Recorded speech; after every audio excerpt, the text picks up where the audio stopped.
LDF Irikkur നിയോജക മണ്ഡലം വികസന സന്ദേശ ജാഥയ്ക്ക് ശനിയാഴ്ച നടുവിലിൽ സ്വീകരണം നൽകി. വെള്ളിയാഴ്ച പേരട്ടയിൽ CPIM സംസ്ഥാന കമ്മിറ്റി അംഗം TV രാജേഷാണ് ജാഥ ഉദ്ഘാടനം ചെയ്തത്. കേരള കോൺഗ്രസ് എം സംസ്ഥാന ജനറൽ സെക്രട്ടറി സജി കുറ്റ്യാനിമറ്റം ലീഡറായ ജാഥ ഞായറാഴ്ച പെരുവളത്തുപറമ്പിൽ സമാപിക്കും. നടുവിലിൽ നടന്ന സ്വീകരണ ചടങ്ങിൽ M ചാക്കോ സ്വാഗതം പറഞ്ഞു. ശ്രീകുമാർ KV അധ്യക്ഷനായി. M Karunakaran, Joy Konnakkal, VG Soman, Saju Joseph എന്നിവർ സംസാരിച്ചു.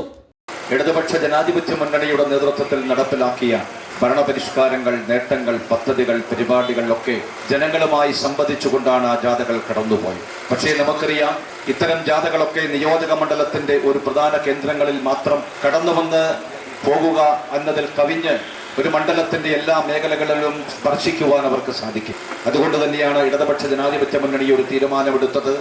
നമ്മുടെ സംസ്ഥാനത്തെ 140 നിയോജക മണ്ഡലങ്ങളിലൂടെ എല്ലാ ഗ്രാമീണ മേഖലകളിലും ചുറ്റി സഞ്ചരിച്ചുകൊണ്ട് ഈ ഗവൺമെന്റിന്റെ നേട്ടങ്ങൾ സാധാരണക്കാരായ ജനങ്ങളുമായി പങ്കുവെക്കണമെന്ന് തീരുമാനിച്ചത്. അതിന്റെ അടിസ്ഥാനത്തിൽ ഇരിക്കൂർ നിയോജക മണ്ഡലത്തിന്റെ ജാഥ ഇന്നലെ CPIM-ന്റെ സംസ്ഥാന കമ്മിറ്റി അംഗം ശ്രീ TV രാജേഷ് ഉദ്ഘാടനം ചെയ്ത് 2ാം ദിവസത്തെ പര്യടനം ഇവിടെ എത്തിച്ചേർന്നിരിക്കുകയാണ്. Kannur BMH care at home ഇനി മുതൽ ഒരൊറ്റ ഫോൺ കോളിൽ രോഗി പരിചരണം വീട്ടിലെത്തും. പരിചയസമ്പന്നരായ നഴ്സുമാരുടെയും ഡോക്ടർമാരുടെയും മറ്റ് വിഭാഗങ്ങളുടെയും സേവനം വിളിക്കൂ 9061 423 423. Baby memorial hospital, Kannur. BMH at home 9061 423 423.